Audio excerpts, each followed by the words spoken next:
Africa মহাদেশের প্রাচীনতম স্বাধীন প্রজাতান্ত্রিক রাষ্ট্র লাইবেরিয়া। দেশটির দক্ষিণ পশ্চিমে আটলান্টিক মহাসাগর, পূর্বে আইভরি কোস্ট এবং উত্তরে গিনি দ্বারা বেষ্টিত। দেশটির পশ্চিম উপকূলে আছে বিস্তৃত ও সুদীর্ঘ সাগর সৈকত। সর্বোচ্চ পর্বতশৃঙ্গ হল নিম্বা, যার উচ্চতা ১৭৫২ মিটার। প্রধান প্রধান নদীগুলো হল ম্যানা, মোরো, সেন্ট পল, সেন্ট জন, সেস, দোব এবং ক্যাভেল্লা। এখানে নিরক্ষীয় জলবায়ু বিদ্যমান। সারা বছর এখানে প্রচণ্ড গরম। এপ্রিল থেকে সেপ্টেম্বর মাসের মধ্যে সামান্য বৃষ্টিপাত হয়। বার্ষিক গড় বৃষ্টিপাতের পরিমাণ ৪০০ মিলিমিটার। তাপমাত্রা জানুয়ারিতে ১১ ডিগ্রি সেলসিয়াস সর্বনিম্ন তাপমাত্রা এবং জুলাইতে সর্বোচ্চ তাপমাত্রা ২৭ ডিগ্রি সেলসিয়াস। দেশটির আয়তন ১,১১,৩৭০ বর্গ কিলোমিটার। ইংরেজি হল লাইবেরিয়ার সরকারি ভাষা। এছাড়া ২০টির বেশি উপজাতীয় ভাষা প্রচলিত আছে। এদের মধ্যে স্থানীয় উপজাতি তথা কেপিলি, বাসা, গিও, ক্রু, গোলা, কিসি, ভাই এবং বেল্লা হল শতকরা ৯৫ জন। ১৮৪৭ সালের ২৬ জুলাই লাইবেরিয়া স্বাধীনতা লাভ করে এবং একটি প্রজাতন্ত্রী রাষ্ট্রে পরিণত হয়। ১৯৮০ সালের ১২ এপ্রিল মাস্টার সার্জেন্ট স্যামুয়েল ডোয়ের নেতৃত্বে সংগঠিত এক অভ্যুত্থানে প্রেসিডেন্ট টলবার্ট নিহত হন।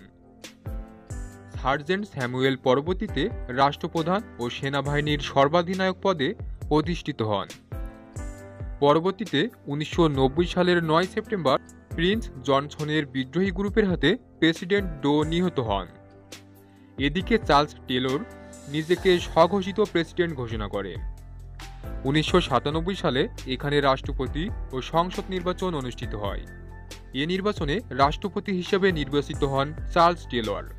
এখানে শতকরা ৭০ জন স্থানীয় ধর্ম, ২০ জন মুসলমান এবং ১০ জন খ্রিস্টান রয়েছে।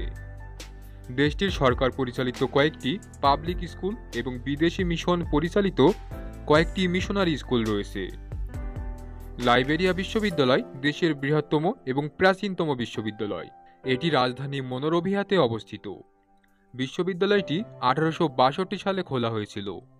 বর্তমানে এখানে ৬টি কলেজ রয়েছে, একটি মেডিকেল স্কুল এবং দেশের একমাত্র স্কুলটি হল Louis Arthur Grimmens school of law. বনাঞ্চলে চাষাবাদযোগ্য জমির পরিমাণ ১,৬৫,০০০ একর। প্রধান প্রধান শহর হল টোটোটা, বেল, ইয়েলা, হারপারা ও মনোরোভিয়া। লাইবেরিয়া একটি স্বাধীন দেশ, যাদের রয়েছে হীরার খনি, রয়েছে লৌহমণ্ডিত পাহাড়ের পর পাহাড়। তারা নিজেরা যুদ্ধ করে কি এক করুণ পরিণতি সৃষ্টি করেছে। লাইবেরিয়া এখন কুসংস্কার ও অন্ধকারে নিমজ্জিত। লাইবেরিয়ার কালো মানুষগুলো কোনো ফল খায় না। সাপ, ব্যাঙ, পশু পাখি সবই তারা খায়। লাইবেরিয়ার প্রায় মেয়েরাই বিয়ে করে না, কিন্তু সবারই সন্তান আছে। পুরুষদের মধ্যে অধিকাংশই কোনো কাজ করে না। মাদকের নেশায় তারা সবসময় বুঁদ হয়ে থাকে। শিক্ষার প্রতি তাদের কোনো আগ্রহ নেই। সভ্যতা ও কুসংস্কারের পার্থক্য এরা বোঝে না। গোটা লাইবেরিয়া জুড়ে লাখ লাখ গাছে কোটি কোটি আম, পেঁপে, আনারস, কলা ধরে পেকে থাকলেও কেউ তা কোনোদিন স্পর্শও করে দেখে না।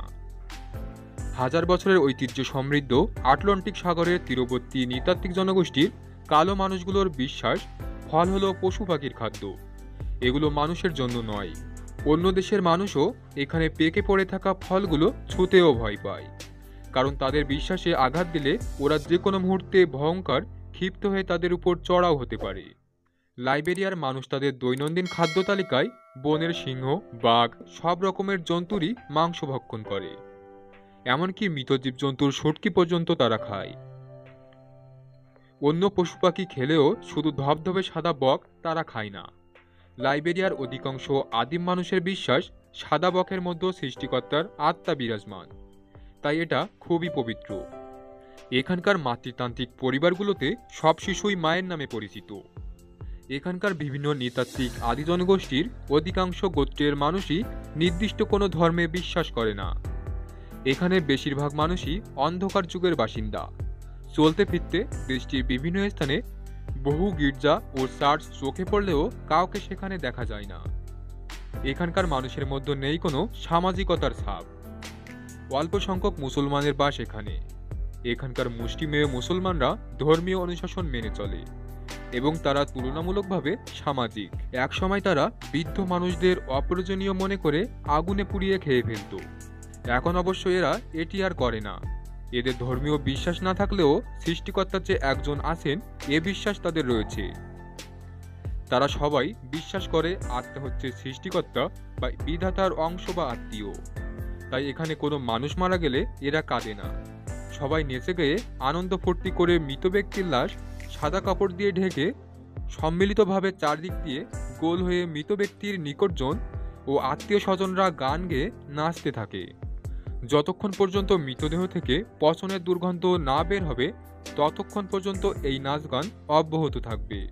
লাশ পচার গন্ধ পাওয়ার সঙ্গে সঙ্গে ওদের সবার মনে বিশ্বাস জন্মাবে সৃষ্টিকর্তা তার অংশ বা আত্মাকে গ্রহণ করে নিয়েছে, তাই লাশ এখন আর তাদের আয়ত্তে নয়। এরপর তারা মৃত ব্যক্তিটিকে মাটি চাপা দিয়ে রাখে।